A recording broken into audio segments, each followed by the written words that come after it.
This video has been a pretty long time coming because I've been taking my sweet time testing this product to make sure I had a very informed decision on this for you guys. What is it? This is the OneXPlayer APEX. It is an incredibly powerful handheld, driven by the AMD Ryzen AI Max Plus 395. The AMD 395 is what I call it, which comes with the iGPU 8060S. This iGPU here rivals an RTX 4060 in terms of performance. That's very impressive. What do we have going on here with this device? Well, we have an 8-inch gaming handheld here. This one here comes with some very, very impressive specs, as I've just mentioned, primarily being that CPU, iGPU being just, offering incredible performance. We're talking about gaming laptop level performance on this thing here, or I suppose gaming desktop, depending on which chip you have. Honestly, this one here you can get with air cooling, or you can get air and liquid cooling. Mine is the air and liquid cooling. I call it that because it still has the air cooling on board, but you can also hook up with this here into the back. You can see, well, you can't see. There is, when I take this off here, there's actually, take the battery off. You plug it in, and then you actually have liquid cooling solution. And you can buy this here. This is the Frost Bay.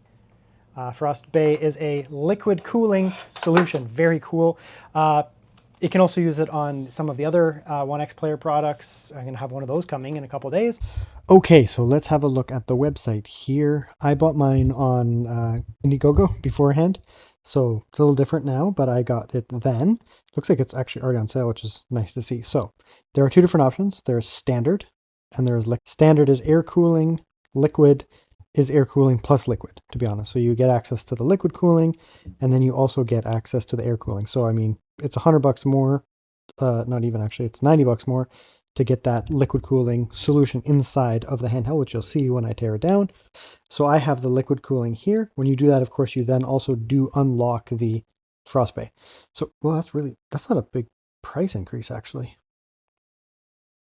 They're only charging $200 for that, for the liquid cooler.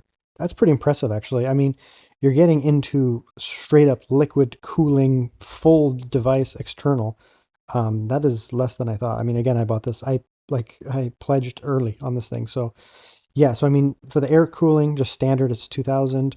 For the liquid cooling, full thing set up here, Frost Bay, you're basically adding $300. It might be worth it, honestly. I mean, $300 in this economy, everything's super expensive. That is a very reasonable upgrade there. Anyways, so we have other options here. We have the 395, all the way across. We do have one slower one here with the 8050S. It's your choice. I think that the better pick is obviously to get the better CPU here. Now, there are a few RAM options here. We do have access to 48 gigabytes and 1 terabyte. That is a very viable way to buy in. Honestly, it might be the value pick because you can allocate 16 gigabytes of memory to your VRAM. And then, of course, you can still have 32 gigabytes for the system itself. That's very good. This is the one that I have here today. I have 64 plus 2. It is a big jump in price. So it does go up by $500 for the whole thing. That's the way that it is. So I think this might actually be the value pick. Of course, there's 96 as well. You can go up to 128, but it's sold out. That's because it was on sale. These things are clearly going to go on sale, but this is pretty impressive. 4 terabytes. That's like $400 or $500 right there. 96 gigabytes of RAM is worth like $1,000 right now, just the way that it is. So, I mean, if you want to use this as an LLM type machine, it's fantastic. You're going to get access to that incredibly powerful CPU, a boatload of RAM, and a huge amount of storage. So if you want to run like AI local models, LLMs, that one or that one, they're going to be able to do it very, very, very well. They claim it is as fast or so as a 4060. We'll test that in the video. It's not a lie, put it that way, but we can test it. Massive 85 watt hour battery. There are some issues with the battery that they shipped to me. I pledged early, but they're just sending me a replacement battery. It's just a known thing where it comes with if you're under heavy load, full wattage, the battery gets hot and then it will actually throttle itself down. But they have already identified that before any reviews came out, and they were like, yeah, it's a problem. And they're just going to ship out the batteries to everyone. So it's the time you buy this, if you buy this, you won't get this battery. You'll get the upgraded battery. So it's irrelevant. There's a look at the Frost Bay. You'll see it in the video. There's a look at the handheld. You can actually unlock up to 120 watts provided you use the Frost Bay. If you don't have the Frost Bay, it still runs at 80 watts, which, by the way, offers full gaming performance. Whether you have the Frost Bay or not, you get full gaming performance. Some other goodies in here, we have access to M.2, relatively easy to access. You can upgrade that, upgrade the storage. You get a micro SD card, fantastic, fast enough. And then in here, we do have access to a mini SSD. I have a full video on mini. That's not right. That is wrong. It's twice as fast as that. Don't undersell yourself, OneXPlayer. I will show it in the video. It runs too fast as that. Yeah, it runs at over 3,500 megabytes a second. Killer screen over here, 8-inch screen, 1200p, 16 by 10 aspect ratio, 120 hertz, and it doesn't say here, but it is a VRR capable screen, variable refresh rate. Okay, and here is the handheld. We'll look at the full kit and the full setup here, but this is the handheld itself. You can see it's powered on. I have a little thing plugged in there. We'll take that out. And it's got the battery pack, which also doubles as a stand. Nice for standing like that. I did opt to get the air/liquid cooling, so we do have access to the frost bay over here. With this here, you put liquid in the top, and there's a radiator and a pump and a big fan that blows through it.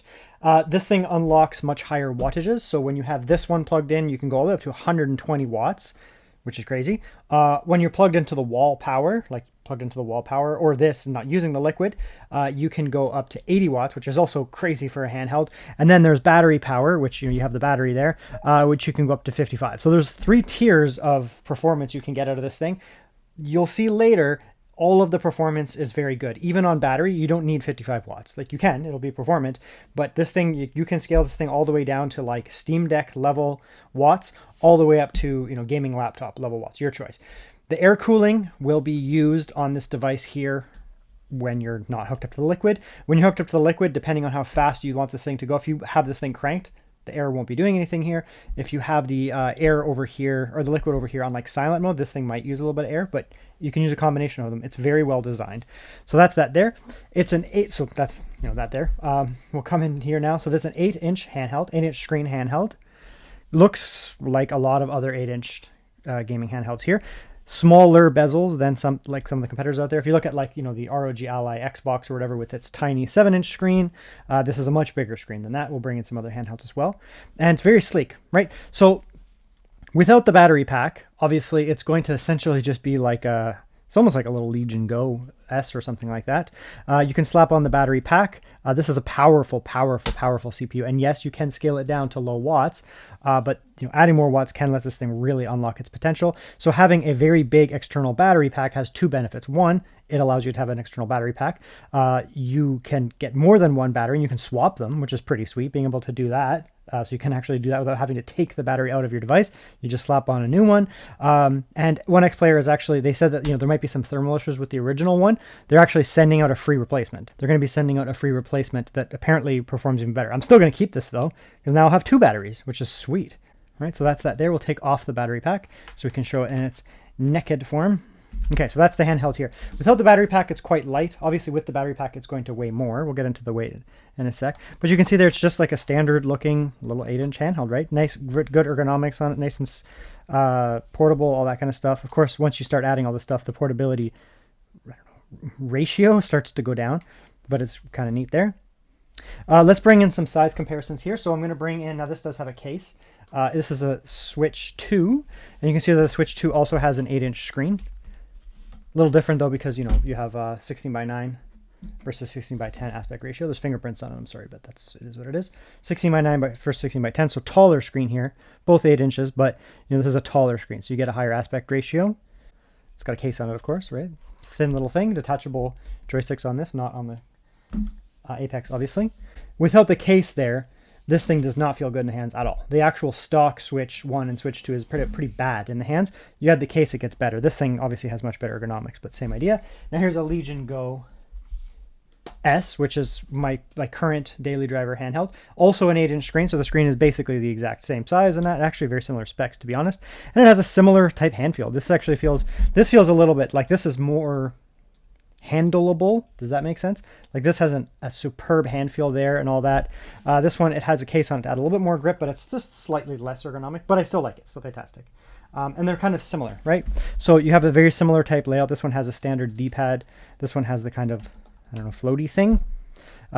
Same layout on a lot of the stuff. Some of the auxiliary buttons are switched around, but that's it. The Legion stuff, you do get like the little trackpad, I guess they call it. It's like useless, but little trackpad. This other Legions have it. Some devices do not. That's fine, whatever. You know, speakers firing down here. Some of the handhelds, they fire out the front there. This one, it fires down, which is fine because typically, you know, you're cupping like this, so the sound just kind of comes at you anyways. Not really sure if it really makes a big difference. We'll test that out. Intakes here, of course, we do have a dual fan. This thing can get some pretty serious watts, even on air. And it cools pretty well, you'll see. So it does need a lot of cooling. We'll open it up and have a look inside. You do get the auxiliary back buttons. These are the triggers for, or sorry, the switches for the trigger buttons, right? All that. And then this is where your liquid cooling, if you get the liquid cooling module, this is a little magnetic thing here, and it just, you know, those hook up to water. So it's always nice to have that on there. Not that water leaks out or anything, but and just keep that nice and secure. Very nice. The latch is for the battery with the battery pack there. What do you have here? You'll see here, if we press power, it's not going to turn on. Right? So it actually has no built-in battery. So without the thing, it's kind of irrelevant to measure it like this in a sense, but at the same time, it's not. So you can go like that. Let's just put it like that. So it's under 800 grams. Not very heavy, to be honest. I mean, for a handheld, it's fairly light, actually. Switch 2. Right? Close. They're all kind of close. Now, again, you can't power this thing off of battery, or you can't power this thing without the battery attached, or, you know, you can just plug in a USB-C. So if you power it off USB-C, and you still get tons of power, like you can unlock tons of power. So you can just use that. So the weight is then still the same. It's just that you are plugged into, like it's physically plugged in, right? Which is how I play most of the time. I don't often use it on battery anyways, but you can. Once you click in the battery, it does get substantially heavier because you have a big ass battery. Right, batteries weigh things. So now it's fairly heavy, right? 1.17, is that right? Yeah, 1.17 kilo. It's fairly heavy, but now you also have a gigantic battery on it, right? So if you're looking for battery life, and if you throw this thing into the lower watts, like the lower wattage modes, which it can perform very well at, then now all of a sudden you have an 85 watt hour battery on the device here. That also doubles as a kickstand and that too. So yeah, it's not going to be as sleek as an internal battery weighing that. But remember, we're accommodating inside of this thing air cooling and liquid cooling. Name a product on the market right now that has air cooling, liquid cooling. You can switch in between them, and you can have them both active at the same time. This is some wizardry level engineering here. I'm going to open it and see how it works. I don't actually really understand how it works until I look inside. So that's that there. I mean, once you start to get that on there, it does start to become a little bit heavier. Now, I'm used to using heavy handhelds anyway, so it doesn't actually bother me.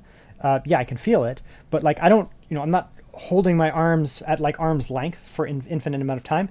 I put my arms down when I'm gaming, and then at that point it doesn't bother me at all, right? Because it is very ergonomic in the hand. It feels nice in the hand, but it is a little bit heavier. Now, in terms of the weight distribution, there is no, like, it doesn't want to pull itself like that. It doesn't want to pull itself like that. It doesn't want to pull itself like that or that. The weight is dead center, right? So the weight of the device without the battery is balanced, and with it, this is like a well-balanced battery. So the weight is, the center of gravity, if you plotted it through, there would be somewhere around the middle. I don't know for sure. I don't have a device to do that, but it's pretty close. Look at those fingerprints. But when you're holding it now, it doesn't want to pull out of my hand. It just feels like I'm holding a handheld that weighs more than it did without the battery, right? Now, of course, if you're traveling, you can take this thing with you, the Frost Bay. It's a little weird to measure right now because it has liquid in it. You probably, if you're traveling anywhere cold, you want to drain the liquid. You might want to drain the liquid anyways, just to be safe. If the liquid gets into the device, it's not going to break. But if you turn it on with liquid spilled into the device, yeah, it could damage itself. So if you're traveling, you might want to drain it. You just pop that open, take the water up, pop it closed, put some distilled water, and it's good to go. But let's measure the weight with water, like if you just want to take it with you. It's actually not that heavy, this thing. It's actually not that heavy, to be honest. So 1.7 grams, right? So the combination of everything we have going here, which is the Frost Bay, the handheld with the thing. Let's take the full carry. Like we're talking everything. We're taking everything with us. Everything here. It's around 3 kilo. Now that may seem heavy, but that's the same weight as a gaming laptop. This thing offers gaming laptop performance, right? RTX 4060 level graphics.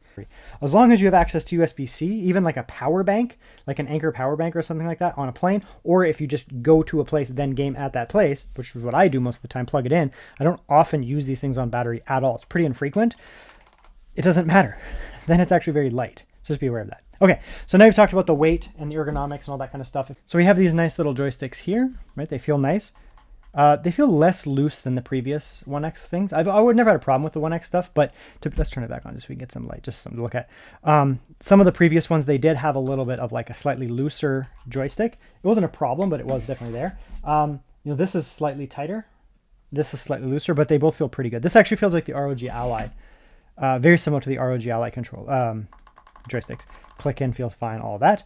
The D-pad here is quite nice, to be honest. It's very, very, very nice. I'm going to bring in this here and set that down. So this has this floating one. I have no problems with this. It's totally fine. Let's zoom in. It's totally fine here. Right? Nice little floating style thing. No problem. There's no real tactile click. It's just what it is, but it's fine. I have no problems with it. Right? No problems at all. Over here, though, we have this like clicky style one. I love this. It's like those like aftermarket like Razer type controllers, and some of the other brands, they have this nice, really sharp click to it. I really like that. So the D-pad here is excellent. Right? You actually get tactile feedback on each press.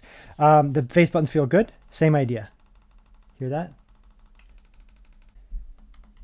These are very traditional. Very, very, very traditional.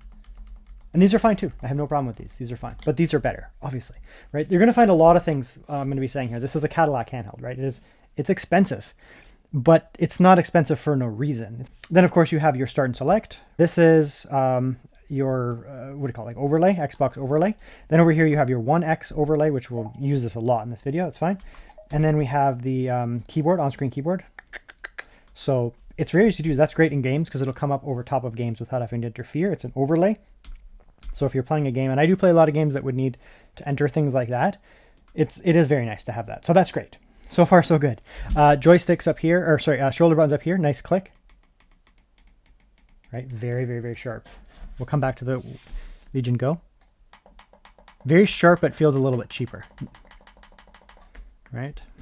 These are also very nice. Nice analog feel to them. And then, of course, we have our trigger switch there. Where is it? Now it becomes a nice sharp little click. Very good. Back buttons, you know, if you use them, I don't use them much, but they're nice as well. And the feeling of this is they're in a good spot. I've played actually quite a bit of games on this, and they're right underneath my finger. It feels nice. So we're looking good so far, right? Everything's looking good. Now we're going to talk about some of the other, you know, ports and that kind of stuff that make these really sweet. So on the top here, we have headphone, microphone combo jack. That's the power button. Volume up, volume down. No problems. You get a USB-A port is always amazing. One of the reasons that I like OneXPlayer handhelds in general is USB-A. And then I can hook up a mouse and keyboard, and I don't have to use the touchscreen ever again. It's just so nice. Or you can hook up other stuff, you know, expansion, that kind of stuff. This is the DC power in. You can, of course, power off USB-C, which most of the time, you know, I just use USB-C. It's set on my couch and plug that in. I use air power, and it runs just fine on air. I have no problems. But the DC power here is when you're wanting max power, which you can get for example, from the Frost Bay. Can you see that? There it is. You can use it to bypass. So here's the charger that comes with it. Right, very nice. Big power there. An extra USB-C, USB-A. So you can actually use this as a like again, like plug this into the wall, and you can charge other things. You can charge like your phone and that kind of stuff off of this because you're going to be taking up, you know, a port or whatever. You can then use this as a dock kind of thing. So anyways, this can go directly into the handheld, or this can go into the Frost Bay and work as a bypass. So this can go in here, or it can go in here and then into there, depending just how you're hooked up. Right now, I just have it hooked into the Frost Bay. The reason is because if I'm on air power, most of the time, I'm just using USB-C power. So this thing is, I mean, this thing is crazy powerful. I have tons of RAM on this too, right? 64 gigabytes. So I'm able to really like use this as a literal desktop replacement. So having that USB 4 means you can run things like this. This is a USB 4 dock that you can expand even more ports with it. So you can add more display out, like there's a display out there, extra ports, all that kind of stuff. You can run that. You can of course run enclosures. There's some enclosures in here, USB 4 enclosures. I have some other ones as well. The one that I actually use is off camera, expanding the product. On the bottom, you get another USB-C port there. Right, very good. So you're going to get more storage, more ports, more stuff like that. That's a reset there. You get a micro SD card, which I actually don't have a micro SD card in yet, but you can pop in your micro SD card. Micro SD card, very good. So you can store, if you do like emulation and stuff, that's a great place to throw that, or just store files. And again, this thing can work as a computer because it's so powerful, like a desktop replacement.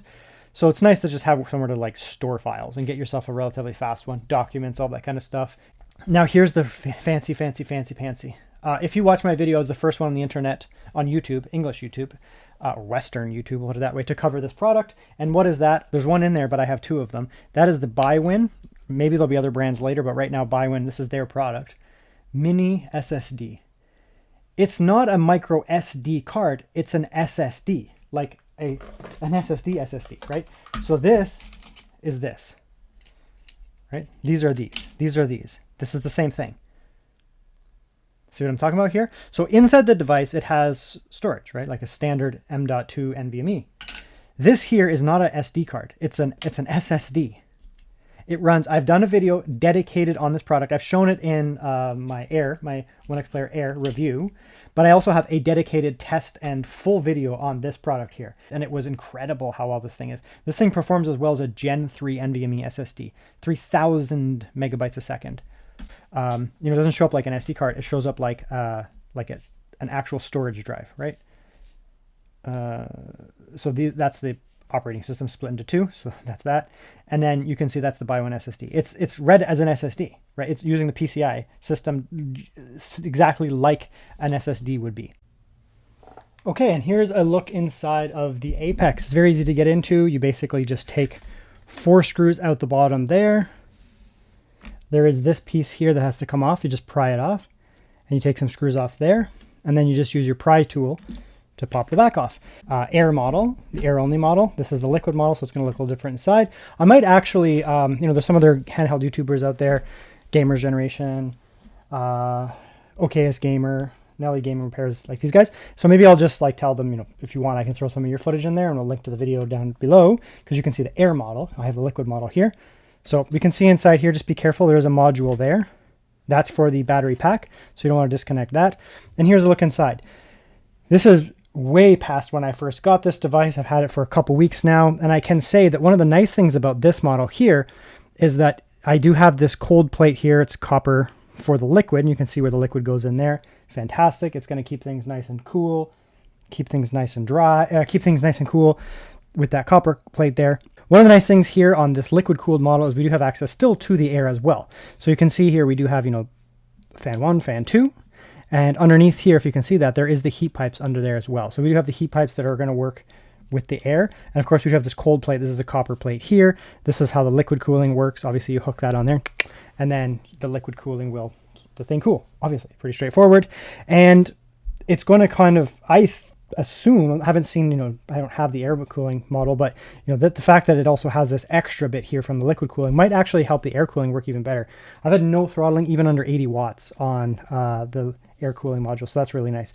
So that's the inside. You can't see much. Obviously there's no battery on this, right? So they're focusing on keeping it fairly small. It's an 8-inch handheld, it's not massive despite all the power inside of it. Dual very large fans to keep this very high wattage chip cool. So these are like laptop style fans, not tiny little typical handheld fans, because we have a big boy chip in here.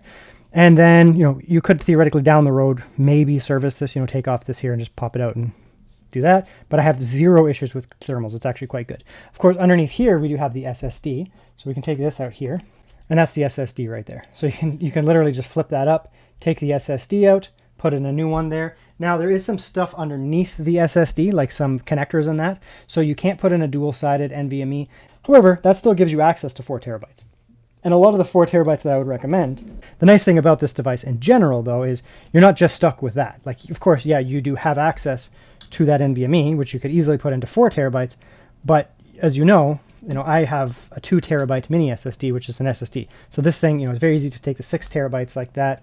And then if you have a 2 terabyte micro SD card, which I also have, this whole device could easily be taken to 8 terabytes with all of those expansions without worrying about putting in an 8 terabyte NVMe inside. And we all know the prices of SSDs are really bad. So we're getting to the point now where you'd be kind of crazy to put in an 8 terabyte.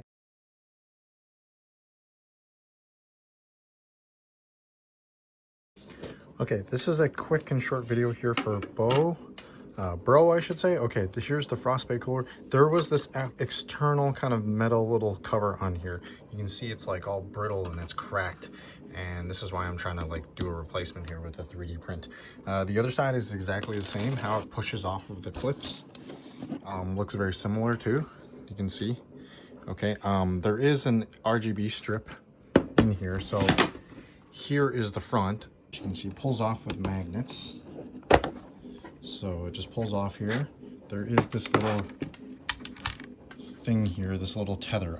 This looks too thin to be any kind of like ribbon cable or anything like that, but I'm just being gentle with it. So I just popped off that little metal piece there.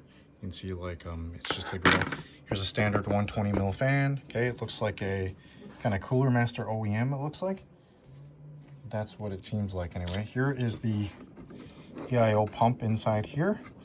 This looks like some kind of custom PCB, but you can see it's using a standard 4-pin PWM fan. Here is the other connectors to like the pump. Okay, and here are the two cooling hoses. Okay, so here's the pump reservoir. What should happen is the connectors down here should connect to the cold plate and the sorry, I'm losing my words here. It should connect to the cold plate and the these things here, and on the Super X as well as the Apex. But here you can see, here's the 120 mil fan, here is the radiator right there. Okay, so here's that OEM fan I was talking about. And down here, actually, you can see, so these are the magnets that are holding that faceplate on.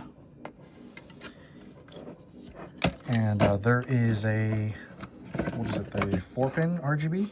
So this is the, sorry, 3-pin RGB. This is the universal ARGB, not like the, what is it? The Corsair uses their own, like, header.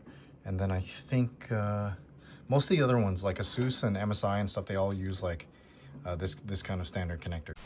Okay, so we're just going to bombard the CPU here, just see what it can do. Now I have liquid cooling options and I have air cooling because I'm a Chad like that. Is that what the kids say? A Chadwick? So we'll put it up to 120. We'll just give it what it wants. So we can do smart fan curve. We can just, honestly, I'm just going to max this thing out just to see what it can do under full mega load. It's going to be loud. It doesn't need this at all. There's really no need to do this. It can like basically handle itself under a quiet mode, but I'm also in a, like my temperature is like 23 degrees Celsius where I am. Maybe you're in a place that's 40 degrees Celsius. I don't know. So we'll come in here and we can check out these wattages and that. We know it's a beast. The 395 is a beast and it shouldn't have any thermal throttling, so it should just run really well. Again, this is like, it's 75 degrees under full behemoth mode in a handheld, so like 36,000, that's, you know, desktop. Not like, you know, oh, I have a 9800 X3D. No, this is like twice as fast as that when it comes to Cinebench type stuff. This is incredibly fast. This is like some of the fastest CPUs you can buy in a desktop. It's that kind of performance. Now it is pulling crazy watts, obviously, but it's giving us crazy performance. Now let's come down here.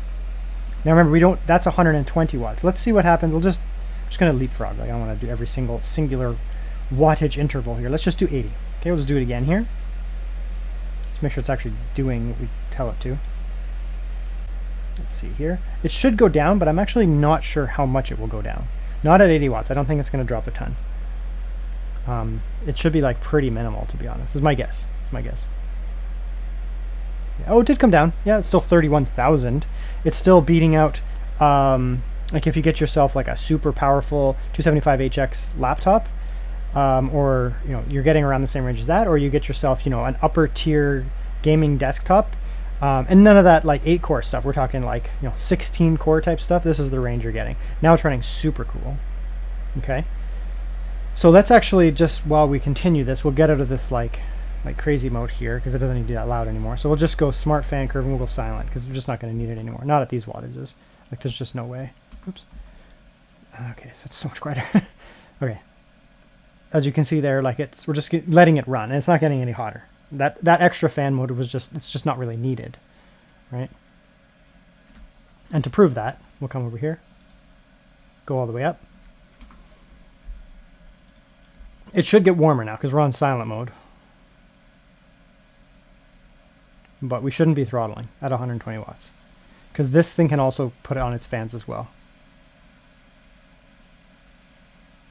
Now, if you're doing heavy desktop computing for some reason on this thing, which I shouldn't say for some reason, it's literally like a desktop computer. Yeah, I'd probably put it rather than silent into like soft or something like that, right? Like go like that, just to give it a little bit more if it needs it, something like that. But anyways, so it's running well. So we'll come down one more. That was 80, I think we did. Let's come down a lot. Let's go all the way down to like 40. And this, the reason I'm doing 40 is that is like that. I mean, you can do 55 on battery. To be honest, you can do 80 on the wall power with air cooling without this. Let's just see what like 40, which is like, that's like, you know, all the other handhelds on the market. They do like 37 to 40-ish or so on wall power, something like that. They're all slightly different, but my Legion Go S can do 40. So we'll do 40. Let's see that there. Now this thing is still, it's going to come way down at 40, obviously, but it's not going to be 1/3 of the speed of 120, like not at all.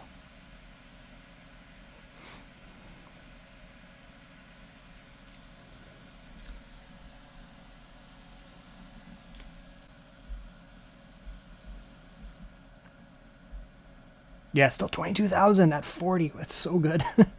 I mean, it came down a lot, right? We lost 10,000.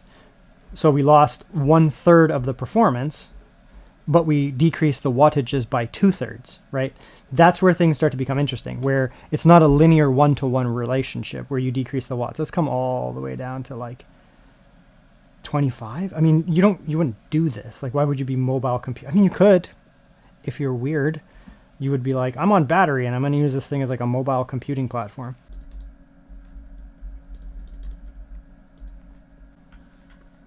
Okay, and what are we at here? Still 15,000. It's still faster than my, you know, Legion Go and laptops and that. It'll start to drop off. Like the 395, it is an incredible CPU, but it does want some degree of watts, mainly because it has a lot of cores. But it's still beating out, like my gaming laptop. Right now I'm using a Legion 15-inch, Legion 5 15-inch with an AMD 350 and an RTX 5070, and the CPU is as fast as this. Under its full maximer thing it can do. Everything that laptop can give me is this fast. Okay, I'm just going to fire off a couple quick benchmarks here. The first one being the Wi-Fi. My upload's crap. It's just the network I'm on is temporary and it's garbage, but the download is good. So, I mean, we're all the way across the house here and I'm getting really good signal, I guess. So that's nice and fast, no problems there. So good Wi-Fi. Now, storage, as I mentioned, is pretty impressive on this thing. So we have access to that internal storage drive. You know, it comes with 2 terabytes. You can put in a 4 if you want. And obviously it's very fast, right? Gen 4 style speeds, very good. That's very nice. I do have a micro SD card in the bottom there. It's just running at 100 megabytes a second. That micro SD card can theoretically go faster. So that's showing that the port is maxing out at 100. Good for ROMs, good for emulation kind of stuff, good for data storage, all that kind of thing. You know, you're not going to run one your most demanding Steam titles off of it. You could, but it would, you know, affect load times and potentially performance. But older games, sure. But anything that's emulation is going to be great. And here's where things get very interesting. So we do have that ByWin mini SSD inside. So my is inside there. This is my second one. I have 2 of them. And that's inside there. Obviously, it's very fast. It's as fast as a Gen 3 NVMe SSD because it is technically I guess it's a Gen 3 SSD. It's just using a mini SSD interface. I'll just place in a little bit of footage from my extensive testing on it. I've already done a video. No point doing it again. But I'll just show you how this thing performs real quick. But it's very impressive because you're able to get a lot of storage in this thing. Of course, you do have access to, you know, USB-C type peripheral, A as well, of course, but USB-C type peripherals as well. And you can then hook up external storage, you know, game off of that, work off of that. But just this device here, you're able to get so much of storage and especially fast storage with that mini SSD. Do a little face cam for this section here, and that is battery life. Battery life is a little tough to test right now because OneXPlayer has already identified an issue. They've put out emails months ago, and it's just, you know, I want to get this review out. But what it is we do have this battery here, this big, massive battery. It runs totally fine when using this thing under standard use. There's no problems whatsoever, and the battery life is crazy. It lasts forever. And even light gaming, like if you throw this thing on like 15, 20, 25, 30 watts, no problems. The battery drains as per usual, lasts forever, and you get tons of gaming performance for a super long time. Now, the one thing that they have identified with it is if you run this thing under high load, so, you know, this thing can go very high load under battery, like you can see here, you can go all the way up to 50, you can barely see that. You can go all the way up to 55 watts there on battery, but it will work, and I've tested this and I've shown it. It'll work totally fine with no issues whatsoever. And then I found that at about the 20, more than that, more about the 30 minute mark, the performance went way down. I was like, whoa, what happened there? And I noticed that the wattage on the system dropped down quite a bit, because what was happening is the battery was actually, is thermal throttling. And they've identified this, the battery thermal throttles. It gets too hot and it decreases the drain amount allowed. So it doesn't just shut off or anything like that. It just goes down to about, I was finding about 20, maybe 22, 23 watts on the system. The game I was playing, it didn't actually matter because it was not the most demanding title. And it just went from like, I went from 120 FPS and I went down to like 60. And I was like, all right, whatever, I'll just continue. And didn't shut off. I just continued playing like that for like an hour without any issues. But it did drop down substantially. Now, I mean, it's stupid that it happened, but I can't really fault them too much about it because the battery replacement is going to be coming. I just want to get this review out. By the time, if you buy this handheld, if you buy it like you guys, you're not going to have this issue. So it's not going to matter. The battery that you get is going to be the new battery because they're not going to ship the one with the old battery. They will be, you know, you're going to order it. It's going to take a week or two anyways. They're going to then put in the new battery and ship that out. You know, most of the time, if you're on battery, most people, especially with the performance of this thing in those low watts, you're going to be at 20, 25, 30, around there anyways, so it's not the biggest deal. You can still, like, if you have this handheld, you already own it. I mean, it's nice. You're going to have the original battery and the new one, so you can use this one as like a backup and be like, on a plane, rip this thing on 20 watts and then have both batteries. Like, that's 160 watt hours worth of battery. At 20 watts, that's like how long is your flight? Like, are you crossing continents? You'll be fine. But I can't test the battery life because it won't make sense. Like, we can see right here, I'll just zoom in. I normally would do this live, but we can just see right here, running around 5-6 watts idle, just hanging out, which is nothing. Honestly, that's nothing. That just shows what this thing's going to do. When you're idling with the handheld, not much going on.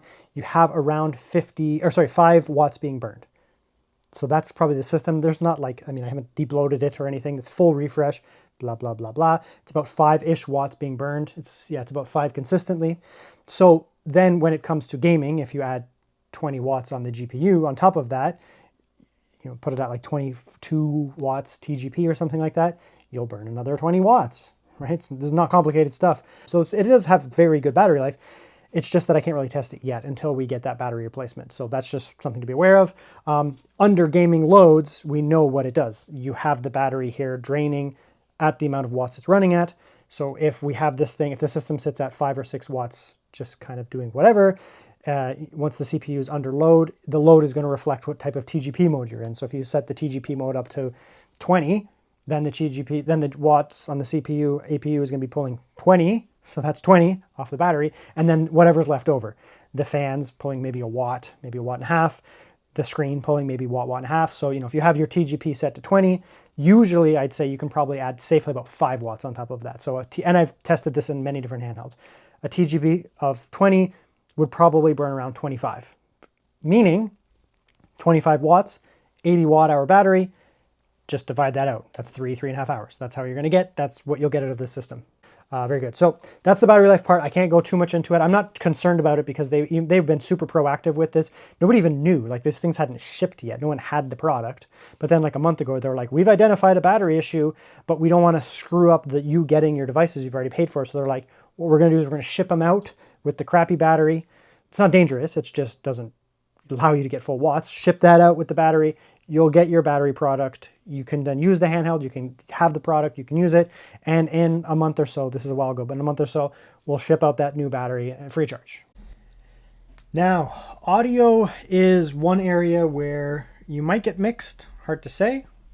I have generally liked the One X products in terms of audio, but they're a little bit mixed in terms of the fact that some of them are, you know, traditional handhelds, some of them are tablets like the OneXPlayer. So we'll see how it goes here. Now, I haven't done a live audio test yet. I've used it for a long time, so it seems okay. Let's do a head-to-head. This is the Legion Go S. Front-firing speakers here. This thing does not have like crazy audio or anything like that, but it's fine. It's fine, put it that way. So this is like, you know, my traditional daily driver. It doesn't bother me anything. It's certainly not, the best on the market by any means, but it's totally fine. I have no problems with it. But what we are going to do here is we're going to jump and compare between the two of them and see how they go. So this is front firing. These are down firing into there. When you're holding this, right, they're just going to come directly into your head, obviously, right into your ears.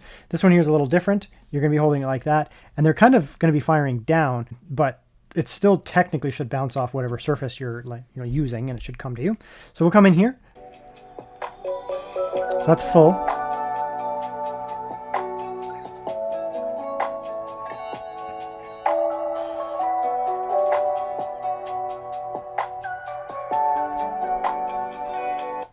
Okay, it's okay. A little hollow, to be honest. A little bit hollow at the low end there. It doesn't have a lot of bass. It's kind of fine from mid-range up, but at the low end, it's a little bit hollow. So let's come over here now.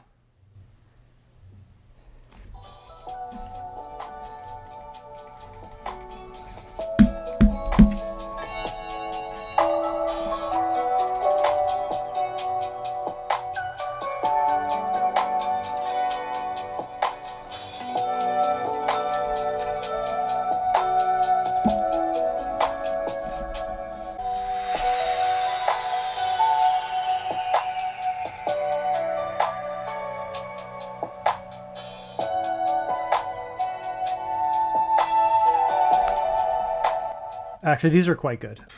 They would be comparable to like a decent laptop, like a pretty, like not like a low end laptop, like a pretty decent laptop. I like that a lot, actually. These sound pretty good.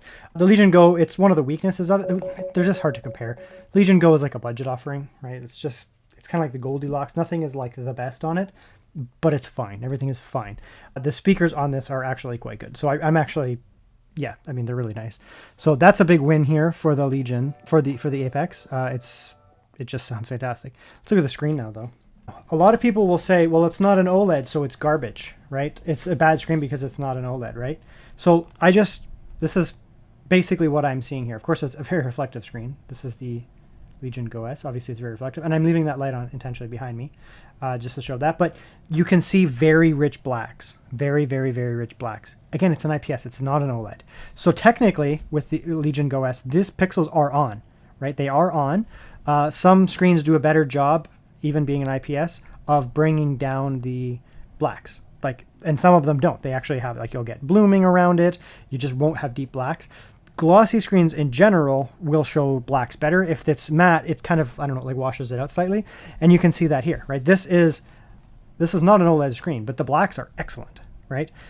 These handhelds, yeah, they're not quite as dark as an OLED black. So if I turned off all the lights in this room, every single light in this room, and I was gaming in the absolute pitch black, and I had a full black scene like this, versus if I had an OLED, a full black scene, my laptop, for example, is an OLED, this would come out, it wouldn't look quite as rich, potentially. But this is not some, mattified IPS screen that has terrible blacks where they're almost like gray. I don't know if you can see up here, but see this here? See this here? That's supposed to be black, but this is an IPS screen that does not have good blacks. And so you can see there, it's very obviously not black, right? There's this grayish to it, right? It's very, very obviously not black. This screen actually has better blacks. They're not the same. This is a UPerfect screen. This is an Acer. It's still a good screen, but this has better blacks, right? You can see that there. It's that there. And this has better, these both have better than both of these, combined. They're way better. So yeah, it's not an OLED. It's not an OLED, but these are killer screens. Very, very vibrant, very, very bright, high refresh, VRR screens with good color space. They're going to look fantastic. Let's just come a little further in. And we can see here, it's a nice, vibrant screen, nice, fine resolution here. Looking crisp. The greens are looking vibrant, looking lovely. And, I've already done lots of game testing on this thing, but you can see, when you get into the games, they really do pop off the screen. The greens are very vibrant, the reds, everything. And it's nice and bright, too. No, just an absolutely lovely screen, generally speaking. On paper, it's good, and in person, it's good. It's really, really nice. Yes, you could get an OLED theoretically, but for one thing, that might drive up the cost, and I don't necessarily want OLEDs. That is blasphemy. My laptop, unfortunately, has an OLED. It's just because they don't offer it in IPS. It is what it is. As long as the IPS has good blacks, I'm more happy with an IPS. It's easier on the eyes for long-term use. Now, that's not discrediting. People like OLEDs, and there's obviously reasons why. And for a gaming device, it does, OLEDs are fine because you're not doing work and that kind of stuff on them. But this is a really nice screen. At no point playing with this handheld, reviewing it, testing it, using it for a few weeks have I ever been like, man, I wish I had a better screen. It's the complete opposite. It's just really nice to use. So that's really, really refreshing. Okay, so now what we are going to do is look at the 4060. We're going to start here. I have to do it on an external screen just because the laptop that I have only does 1080p, and we need to do 1200p, mainly because the other devices do 1200p. So, because of the aspect ratio. So to keep it custom and such, we're going to go like that. So this is native 1200p. With screen space reflections on high, no scaling. And we can see here it's doing obviously very well, right? Quite well. No problems at 1080p, 1200p for a 4060, obviously, right? Now I've already tested, I actually recorded this earlier. I already know the outcome. I think you're going to be impressed with how the others do. But again, so we're looking at 86 watts on the GPU. Now you also need to factor in that the CPU is not a integrated. It's not an APU. This is a dedicated graphics and dedicated CPU. So the combined of them, we're looking at about 90-ish plus 45, right? So 135 watts combined in the system here. It's quite a lot, honestly. So here, we're basically giving the GPU whatever it can do in this system, 90 watts or so, and it's performing very well, right? Obviously, performing very well. Let's go down to 60. It should end up with about 65 measured watts on the GPU. There we go. So 65, we're still doing well enough. I mean, these Ada Lovelace and the modern Blackwell stuff, they're very efficient. So you can decrease the watts a lot and you don't lose a lot of performance, but you do some. Okay, so we're still getting 74. So we've lost 6 or 7 FPS. It's not bad, honestly. That's one of the issues here, right? They're not integrated. So it looks like we're only pulling 40 on the GPU, which we are, but we're actually using 80 combined. You can see GPU and CPU power combined is 80. So we would need to actually equate this here now, not to 40 watts on the other system like the Apex, for example, or the Panther Lake or whatever. We need to equate it to 80 watts. Okay, now here we are on the Apex, of course. We will come in there. There we go. That looks pretty good. Try to frame it as best I can. There we go. Not exactly the same, but good enough. Okay, so basically the same spot there. And yeah, you can see the performance is very good and very close.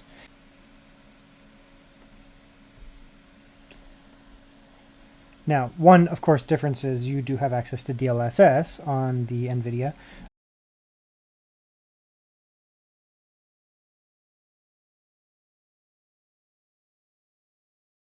DLSS generally looks better than FSR 3.1. DLSS 4 and 4.5 will look better than FSR 3 and 3.1 and all that, especially at 1080p. The thing is, you don't really need much DLSS, honestly, at 1080p. If you're outputting to a large screen or something, yeah, you can use it. But on a small screen, 1080p, these things crush 1080p, as you can see here. You're getting a very high FPS, right? So obviously it's very performant here. It's quite similar, put it that way, to the 4060. So I guess the claims of this matching a 4060 are true. It's one game. We'll continue on and do more, but this is one case and it's very obvious. So that's 120 watts. So remember that the NVIDIA GPU was running at a peak of about 85-ish to 90, and the CPU is running about at 40 or so. So let's bring this down here, and we can see the watts there. Now I've already done a lot of testing on this thing in different games, and you can see that's not right to go. At 80, the performance is essentially max. So you don't actually need 120 watts, you only need 80 watts. So 80 watts on the AMD CPU here, or APU here, matches about 80 watts on the NVIDIA, but that system also has the CPU. So the CPU was pulling 30, 40 watts, and the GPU was pulling 80 watts. So this is actually using much less total watts for the system, because 80 here, it's not split. There's no CPU to share with. That's the chip is reading at 80 watts or so. Sensors work a little different between chips, but it's more or less right. Okay, so we'll come down here to about 60-ish was around the lowest we could get on the NVIDIA. Oops, didn't do that. All right, so that's that there. That's 60. And that's around the same. Within a couple. And again, performance is very similar, right? Now I am using the liquid bay. You don't need the liquid bay at 60 watts. You can run it off air, like without any issues whatsoever. I'm just using the liquid one just to ensure there is no throttling. Not that there would be. I've found that even at 80 watts, which is the peak for air, it doesn't throttle, but you make it a little bit. At 70, it no longer throttles at all. 60, it doesn't. Like, there's definitely no throttling. You never know. I just want to make sure I have the peak here. But yeah, anyways, very good performance. Now the other thing is, now this was the lowest we could get the NVIDIA to go down to. It didn't allow me to go below 50, 55. It wouldn't let me anymore. Here, there's no problem doing that. You can keep going down. So this is now 50 watts, and you can see the performance is essentially unchanged from 60. Right, maybe a frame or two, but really no difference. It'll start to go down now, though. So we'll go all the way down to 40. Okay, so that's 40 now. We're still above 60 though. So now the NVIDIA GPU, you can put a 4060 at 40 watts, but it's going to start to become pretty unhappy down there. And also a lot of systems just don't allow it. Okay, so now we're at 40 watts. That's CPU and GPU. On the NVIDIA GPU, you're at 40 watts. It would start to implode, and the CPU would just also add more, right? So with the size of the battery on this thing, this is a couple hours, but we're just plugged in. Now we're way down to 30 watts, right? Now we're starting to lose performance, but we're still at 45, right? The NVIDIA GPU can't really go this low. So it's hard to match up the data now, but I still want to test it. Okay, so that's 30. Let's come down to 25. So now we're getting into the realm of let's compare this handheld to a different handheld. Okay, now here is a Panther Lake with the B390. Now I don't have as much power wattage control on this because it's a laptop. It's not a gaming handheld, so I can't do as much wattage tuning, or really any. It's just the way that it is. Eventually they'll come out with handhelds and we'll be able to do that kind of stuff, but this just gives us an idea of the performance. So same thing. Screen space reflections, we'll turn it up to high again. Come down here. Leave that there, and we'll go with that off, and we'll go, I can barely read that, TAA, there it is.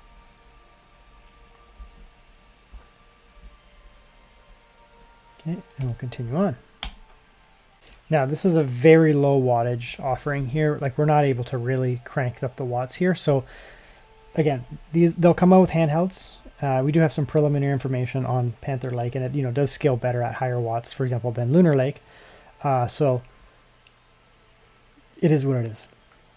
That's all we get. We can only do this specific laptop. We can only do about 24 watts, 25 watts. So we can compare the performance here though at 24, 25 watts to what we were getting at 24, 25 watts on the other handhelds, and desktop and a laptop as well. And you can see here it has very good performance, right? 42 FPS. It's very good. Good lows and all that. And again, there's no scaling or anything like that here. And that's what we get at handhelds, that kind of stuff, specifically handhelds with this chip in. It'll be way more tunable. But look at that. That's pretty good. 23 watts, 45, 46 FPS. It's very good. Honestly, it's very good for what it is. At those amount of watts there. Okay, so here we go. We're on my Legion Go S. Looks weirdly blue on it for some reason in real life, but that's fine. Obviously, it's not going to perform as well. Obviously, it's not nearly as powerful, but it's still a good handheld, to be quite honest. It's still a good handheld. So we'll come over here and we'll kind of go to the same spot here. See all these settings here. Screen space reflections on. We're on high still. That's all off. No scaling. Right. So it's not bad, especially for, a significantly weaker handheld. 45 FPS. That's the most I can possibly get out of the handheld, obviously, right? So, oops. There's no way of me getting more performance out of it because I can't increase the watts any higher. So you can see we're at 40 watts. This is peak. It's still very respectable, right? Obviously, it's still a great handheld. I love this handheld, but it's half the peak performance of the other two. So just be aware of that. Come down at 20. It will be a big drop now. Yeah. Okay. That's what I've experienced. 20, is where it's like, that's kind of the lowest for, you know, AAA demanding titles. Again, we have no FSR or anything like that, right? And then 15 is going to be another big drop.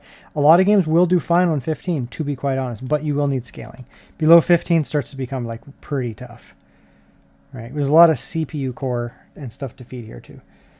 So like now we're, you know, now I would consider that essentially unplayable. In this game, you can play other games. Like there's lots of games that will run fine at 15 watts, just maybe not Oblivion, which is super hard to run. But we can come in here and we can add some scaling now at this point. So we'll come in here. We'll go upscaling, FSR, balance. We'll use frame gen off for now. And again, we're at really low watts now. So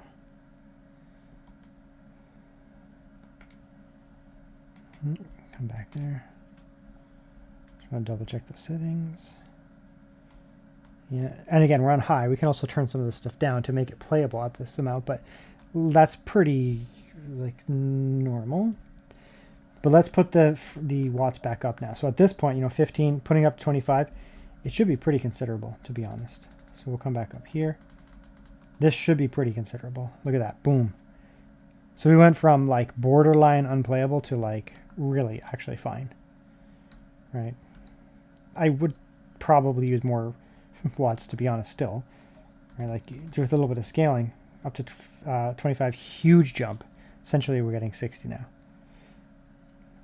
This is a very demanding scene, by the way. But you can see now, you know, it's up more, and you can add more, right? There's nothing wrong with 25 is not even close to how much this thing can do. Right, we're just adding more and more performance. But what I want to do here is I want to bring it back down again one more time. We're going to go all the way down to 20. It's like that. And it's playable, but you know, I would want more. So we'll come down here, and again, we're on high, right? So now you can say, well, let's turn it down. So we'll go down to medium, something like that. Let's check those. Everything else is the same, right? Confirm, yep. So this is medium. Right now we're at, you know, 45 to 50. And if you're on a plane or something like that, you know, you'll be playing for a few hours easily on 20 watts, you know, 3.5 to 4 hours, something like that. And because we're, you know, now we're at 45 to 50 FPS, you know, now you can go low as well, but now you can start to do things like you could turn off, you know, they're like the, where did it go? There you go. Turn off like screen space reflections, because you're like, you know what, I'm on battery. Maybe I don't need screen space reflections. Just a little bit extra here and there. All right, but let's put it back on just for now. So I'll turn it back on. But what I'm going to do is, because, you know, we're at 50 FPS, now you can do things like you can say, you know what, let's try FSR. And the reason I would do that, or FSR frame gen, and the reason I do that is because, you know, we're at 50 FPS anyways, so it's not going to feel like a laggy mess. And that'll just give you that extra top up, right? If I was at 30 or, you know, 35, I wouldn't use FSR because it would feel, or I wouldn't use frame gen because it would feel like crap. But because we're at, you know, 45 to 50, it doesn't feel laggy in this game.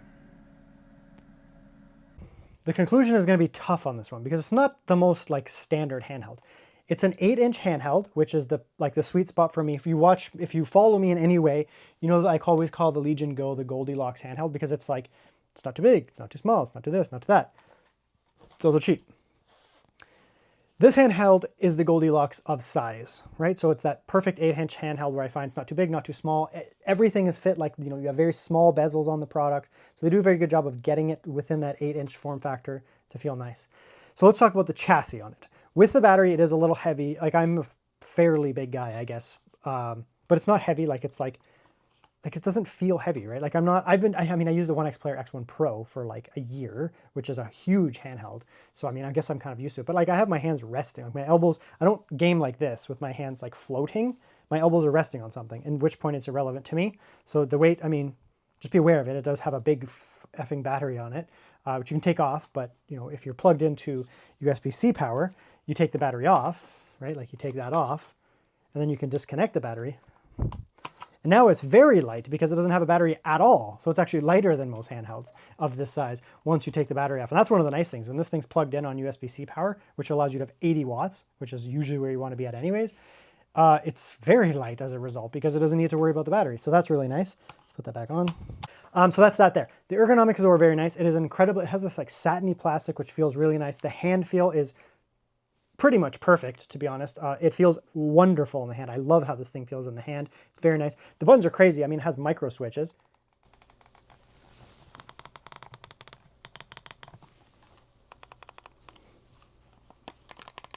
So, I mean, the buttons are like an actual 10 out of 10. So the analogs feel fantastic. They're lovely. The shoulder buttons feel amazing with those micro switches. The D-pad is like actually 10 out of 10. Like there's not a lot of brands who have micro switches in their D-pad. These buttons are all micro switches. So it feels freaking amazing. In the hand, this is like when I pick up my Legion Go S, like I like this handheld. It's nice, but it's like this is a $700 handheld. Speakers are good, very good. Honestly, for a handheld, they're excellent. People may be like, they're speakers. I mean, I'm not comparing this to like a MacBook. It's a handheld. They're good. They're way better than my Legion Go S. They're good. I have no problems with them at all. The screen is amazing. 120 hertz VRR screen, which is awesome. I mean, especially for low-end hardware, it's really nice to have VRR. 4060 level performance on the 8060S is like, it's not really low-end performance on a 1080p. Often you're going to be like ripping FPS anyway, so the VRR is less important, but you can really crank up those settings in some games, in which case you would get FPS fluctuations, and in which case the VRR will cover that for you. It's also nice and bright, 500 nits, and of course it does have good color space, so it's a killer screen. So speakers are good, audio is good, hand feel good. Excellent, I'd say, actually on all of those things. Port selection is crazy, right? You get USB-C, USB-C, awesome. USB-A is always really nice to see because you can hook up more peripherals. You can hook in dongles and keyboards and that kind of stuff very easily. I love that. You get the micro SD card, which is great. I mean, you can put 4 terabytes in this very easily. Micro SD card to get more storage for like emulation. You can put like EmuDeck on this, it's great. And then of course you get the ByWin mini SSD, which is like, I've already done videos on this, so we don't need to talk about too much. This is next level. It's unfortunate we have like the RAM apocalypse and the storage apocalypse right now when this came out, because I really don't want to see this product go away. This is like, this should have been like revolutionary and like everything should have changed, but then AI came in and is the bastard that it is and has ruined everything for everybody. And so I really hope that it hasn't nuked the feasibility of the ByWin mini SSD coming into new products, because it is such a revolutionary product. Let's just hope it continues, because it should have really been the way. And in this product, it really does make a huge difference. Okay, that's that. Now we'll get into the, the performance and the cooling, that kind of stuff. The performance is incredible, right? You're getting RTX 4060 performance.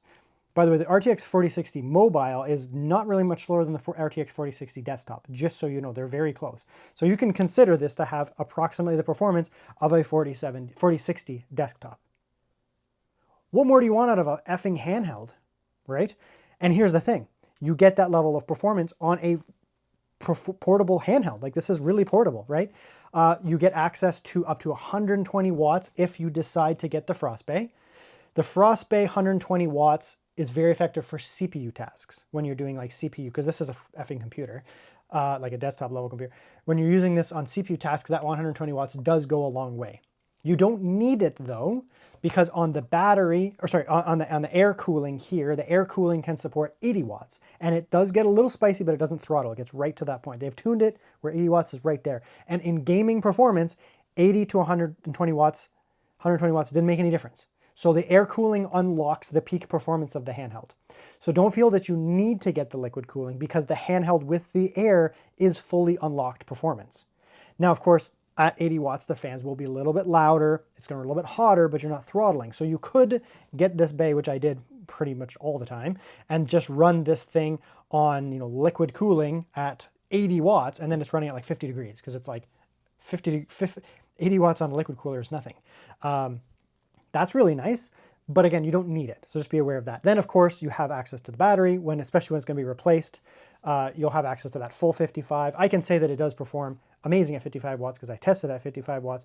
And for the first half an hour of gaming on battery, I didn't have that thermal issue and it was just absolutely ripping. So incredible performance on air, incredible performance on battery, incredible performance on liquid, different tiers where you can go 55, 80, or 120 watts, all of them acceptable. Very good. 55 watts even on battery on this thing absolutely tears.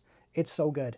A lot of the time I was just plugged into the wall, and I wouldn't run this thing at 80 watts when I was just playing on my couch on USB-C. I typically put it at about 50, 55 watts, and it gives me I lose a couple frames. I'm like, whatever, I don't care. I'm totally fine with that level of performance on an effing handheld in front of me, right? Like 4060 desktop level performance right in front of me, no eGPU hooked up. All that I had was my USB-C, where are you?